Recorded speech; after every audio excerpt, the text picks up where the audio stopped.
3-0 defeat to newly promoted Sunderland.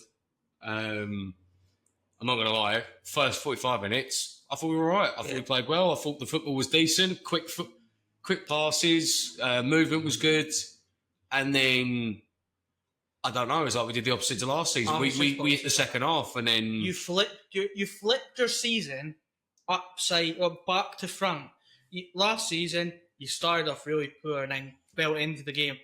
This, against Sunderland, you played really well for the first maybe half hour, 40 minutes, probably first half. We'll go first half. And then second half, it was just like you couldn't keep up with something. I fell off a cliff, mate. Genuinely, passes weren't going the right way. Just general lack of running, lack of pressure. There was a couple proper bad performances. And the subs came too late to make a difference. The subs just weren't for you. They were like for like. I don't feel that they really...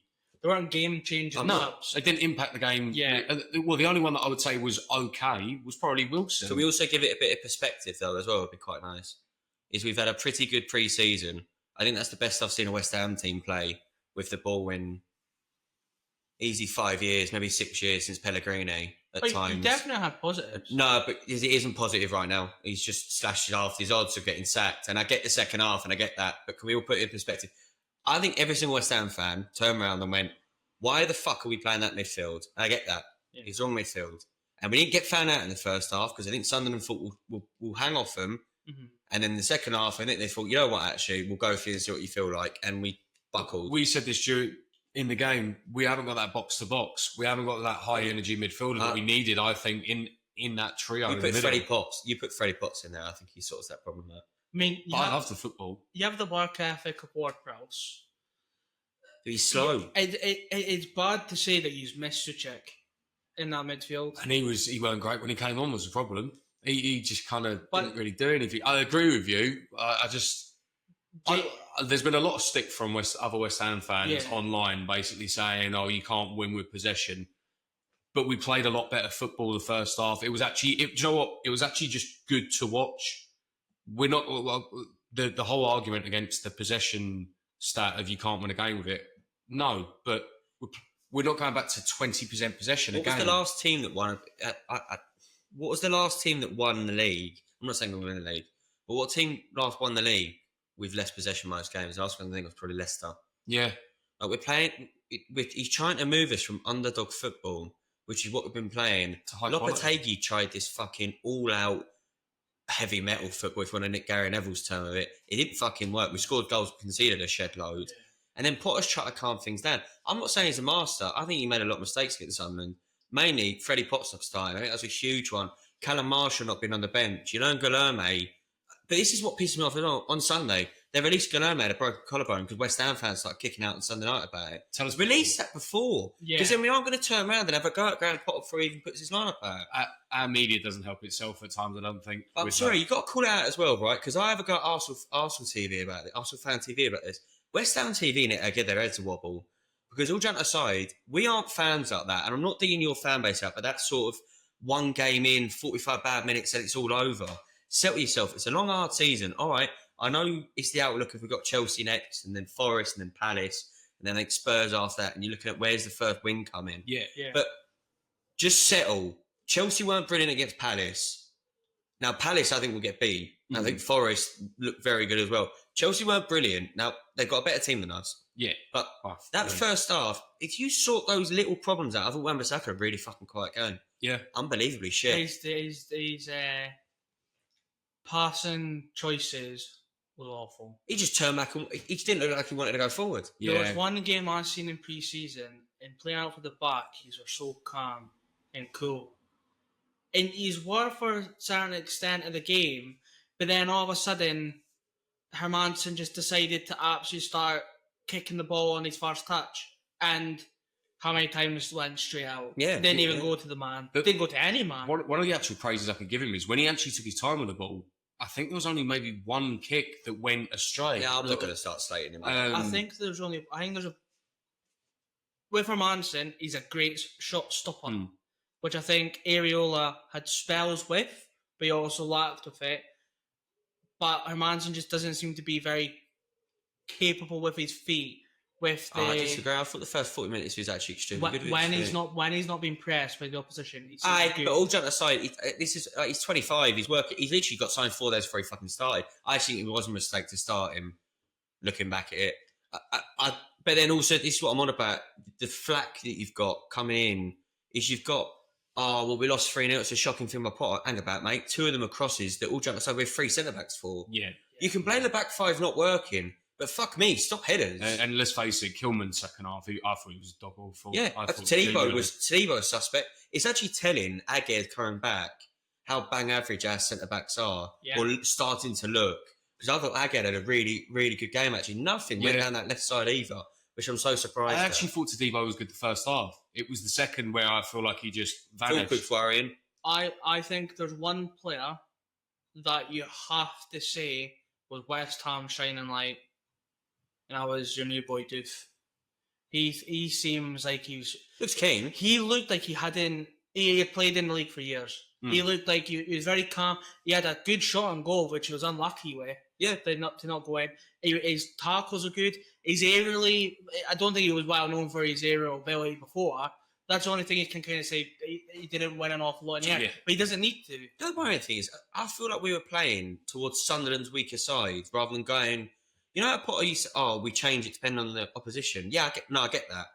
But they're a relegation favourite. Yeah. We should be going up there, and I'm not. Oh wait, who? Sunderland. Yeah, they're a relegation. Another relegation favourite. No, we'll get into that later. But they are. Like, it's not me. That's Bookie. They're relegation favourites. You go up there and you try and smash the daylights out of them. And I'm not. And it's Sunderland first Premier League game in 9 years. Whatever. The whole pre-season we played through the offside. Yeah, and crosses in, and then we've got a 6-4 striker, and we're trying to play balls in behind. Yeah, he's not that sort of striker, and he's shown in pre-season he can score. So why are we changing the way we can play? Just as Sunderland, we need to be able to do both sides. I do think we were predominantly right-hand sided, but when Juve got the ball on the left, look, how many times did he have so much space as well? We've not switched it, and it could have been. Let's face it. Now, how many players of ours are capable of making that pass, and it just doesn't happen. I do get towards. I will just say we were comfortable in possession, and I completely agree with that. It's the best I've seen us play with the ball for years. That second half, when you go 1-0 down, right, now's intensity. I said this to you boys while we were watching it. That's calling for a back 4. Shift the youth up to left mid, 4-2-3-1. You go as Aged left back, Kilman, Tadibo, Wan-Bissaka, and let Jared on the right, because I don't think he looked particularly comfortable down the centre. No, he's not going to. He didn't look percentage down the centre when he was a striker, when Antonio was injured. But that system only suits us part of the time. Also, as well, I think we've got missing an opportunity. If you do get legs in that midfield too, you play Paqueta on that narrow left, and then do you overlap. And I think like you said with the changes as well, they were just like for like changes. None of them really had that big an impact, other than I would say Wilson, but he only got one chance. Well, what happened to Callum Marshall? Is he injured? Like, where is he? Broken collarbone. No, that's him and Guillermo's on the right and he's on the left. They each other. I don't know, but he's a pacey number 9. Oh, I actually thought Callum Wilson looked quite sharp when he came on. He missed the opportunity. And as well, I think you roll that back in the first half. Diouf, by an excellent reception, didn't score. I mean, that's counting otherwise. Yeah. I've heard some West Ham fans saying he should have aimed for the top bins, but it's not first time. Yeah. I mean, he's a left back. He should, in my opinion, while looking at it, he shouldn't have tried to side foot it in. He should have absolutely put his laces through it, but he's in the moment. I find it hard to judge a left back off a 30-yarder. Oh no! Yeah, that's what I mean. I want to build the one when he had another one in the box where he's decided to try and place it rather than just absolutely power it. As I say, it's his debut. It's his first game in the Premier League. West Ham, big club. Bowen scored. Callum Wilson had a good chance. At the end of the day, I try in the first game. I try and take. I said that to you. It's one of those games. It was absolutely calling for a banana skin. Yeah. Because it was Sunderland away, first time in 90s. We never really did well up there, from what I remember. You kind of did have the banana skin, but you were the guys that slipped on it. Yeah. You were in it, and then you weren't in it. Yeah. Within a blink of a flash. Yeah, it was... In my opinion, it was good to see Xhaka back in the league. No, but the second half, they just wanted it more, didn't they? They showed that. When they upped the game, we went, don't know about this. I don't know about I just don't think we matched them. And you said Paqueta jump for a second goal. You're not saying he didn't want it more? Problem is, I thought he was one of the only players in the second half that was actually all right. The problem with Paquette is he drops too far. It's like Harry Kane. But he's been asked to do it. Oh, no, absolutely. And that's Potter's fault. But he drops so far deep that when the ball's actually up at Bowen... Because I've got a real problem with it. I think we're playing physically different, right? Because of that midfield problem right now. Because as I said to you, I think you play Paqueta out on the narrow left and then leave those two in midfield. I think James Ward-Prowse up for it. I genuinely do. If you put James Ward-Prowse and Potts in there, it will suffice until the end of the transfer window. Please get someone in. I don't know why, but I just think James Ward-Prowse just... My opinion that he just wasn't involved in the game at all. And a player like his ability, he needs to be. But you saw Rodriguez. You saw the best and worst of him. The first half, brilliant, no pressure. As soon as you get pressured on him, can't run. Yeah. Well, can't run, can't pass. He made a cracking... You're on about the midfield. It looks like you're going to lose a boy. It looks like Edson Alvarez is out the door. Yeah, I don't understand that. As I said to you, I said this months ago, he's had an half-decent, Gold Cup in South America. You keep him for centre-back cover in a back three, and you get Mavropanos off the fuck. Mavropanos. Yeah. Well, that's another. Yeah, I don't agree with getting rid of Alvarez. I think problem is he also brings legs. He's just an engine. Joe, I said this to you. Problem. See when they started bombing balls in. That's the boy you want in. Yeah, you don't want Alvarez, or you want Mavropanos in the back three. What is going on? No, when they're putting crosses in, you can't pick the player you want on. Suchek. No, but I mean on the quick transition and freeing it in. Your centre mid ain't going to be there. My point is, you're playing as three fucking centre backs. Yeah, someone has to get there. Yeah, it baffles me. It really does. Chelsea away on Friday. Chelsea at home on Friday. You've got to hope under the lights at London Stadium we can do something. You're hoping intimidating.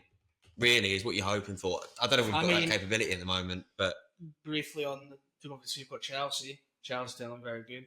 They can sign saving grace. They can sign as many strikers as they want and still can't put it in the back of the fucking net. Well, Palace has shown a blueprint how to beat them. Yeah. You have to sit back and play them off the counter, and that's another problem. They don't have any pace. And if you do have pace, it's off a 34-year Callum Wilson or Callum Marshall, which is using the fancy. I don't understand what that boy needs to do to even get on. No, he was really good in pre-season, actually. He's one of the best in pre-season. He's actually really quick with the ball. He's one of those players where even though he's that quick, the ball is glued to his foot. Yeah. The whole way. Are you worried? No. First, do you know what? So I'd say this to any of the West Ham fans that are out there with the, all right, yeah, we slipped up, we made a mistake, but we had half the game where we played well. I don't think you can turn around and doom and gloom, we're relegation, shut up. I genuinely think that it's the first game of the season. It's always one of those games where the newly relegated team, newly promoted team, no one knows what they're going to do. So they could come up and they could get slapped by every team in the Premier League. As well, they turn up and giant kill, and they just end up just taking out big teams. A lot of people want about West Ham. A lot of people want about West Ham as well. Oh, we were good in the first half passing like that, and I'll agree. But we were good in the first half passing last season without usually creating anything. Yeah. And I will say in that first half at Sunderland, at least, I thought we created quite a lot. We had a couple of chances. That is the worrying thing because Fulcrum looked fucking blunt. But you didn't really put balls in the box for that. No, that's not a game anymore. No, I know, but you've got a man that does that. You've got a man that can fucking put a ball in the back of the net with his head, and you're not putting it in. I mean, it's like us. Where you had Jokic and you didn't put it in. Again, we'll get to that in a minute. I could be wrong. I think you put Alex Irving and James Ward-Prowse against Chelsea. He still won't play Potts. I don't think he'll chance him. Not against Chelsea, because if you get run over and a 20-year-old gets run over in his first big game, he won't play. He won't play Orfield. He won't play any of that more. But I think he'll try and keep it professional. And Alex Irving had a brilliant game at Stamford Bridge last year. In my opinion, if you're not trusting Potts with that pre-season, you need to get him out on loan. No, I agree. You can't get him out on loan though. He was so good for Portsmouth in the Championship. He needs to play. That's what I'm saying. But having him sit on the bench harms yous more than anything. Because if he's out and you want to recall him in January, take the fee. It's been a weird. But then at least he's got the legs. At least he's actually game on. I think we're stronger this season, but I can't tell you why I think we're stronger. Because it isn't the signings we brought in, bar the youth. No, it's tactics now. I think it's a young talent coming through, isn't it? I think it's Casey's gone, but I think it's very much like Potter just tried to, I think, slap some stuff together towards the end of last season, and that's why we just basically looked like we didn't really have a plan. at least the first half against Sunderland, it looked the idea of what we were going for was clear and obvious, and it looked good. So no, Chelsea will be interesting because you'll see the other side of Potter now. You won't see the possession base. I'll be very surprised if he does that. He'll do the low block, 20% possession. That's pretty much what Sunderland did to us, though. They didn't change their football from the Championship. They were very negative. They sat behind the ball. I don't know. They were good last year. That second half, they ruined us spending that. I only feel after the first goal they actually came out. The amount of clean sheets they had last season, I don't know the amount. I think they had the most. Well, maybe no, I think Burnley did, but they were very much. I think the argument is they got promoted. I think they were 24 points behind Burnley last year. They weren't even close. They should have probably lost against Coventry in the final. They should have lost against Coventry in the final. What did they score? 96 minutes or something. But again, just sitting back the entire game. With Dan Ballard. What had that? Dan Ballard in the semis, Dan Ballard in the final. They showed Dan Ballard against you. I mean, they didn't need to show him on how to beat us. They've done the exact same as what every team done last year in the second half of the season. They pushed us with intensity, and in that midfield too, we can't handle it. Sunderland had more to prove in that game than you did. Yeah, they were coming up. That's the whole thing. Yeah, they were coming up. They spent over 100 million in this transfer window. They needed to hit the ground running. But no one thought they were going to win, so the pressure's off. No, not at all. They still had it. It's their first game back in the Premier League in a decade at at Stadium of Light. Yeah, that's going to be big for them. You've also got players that have only really come in this season. Xhaka, you have Angel Lafay that was there last season, but it's his first game in the Prem. You have so many first-timers in the Prem. You guys are experienced. You should be able to grind that out. But they had it all to play for. I'll try and keep it somewhat positive. I don't know if you'll be the same. I feel we look a lot more back because we're going to come to him later. I think we look a lot more balanced this season. Sort that midfield two out because he won't differ from that. He wants to play a midfield two, and he's pushing Paqueta in to try and be a triangle, and it ain't working. If you put a midfield two that works, box to box, and you put Ken out on the left, you have perfect balance in that team. I want to see it. I think some of it as well. Looking forward to when he comes back. I think because you're bringing pace. Yeah. I don't know how long Delhome's out for. I've not seen anything that actually confirms he actually even broke his fucking collarbone. I was going to say, he snapped his collarbone in minimum of 6 weeks. Yeah. I was going to say Christmas. Yeah. It'll be a month or at least 2. Or no, party won't be on. The Kettle also needs to get his thumb out of his ass because I disagree. I thought he's fucking shit.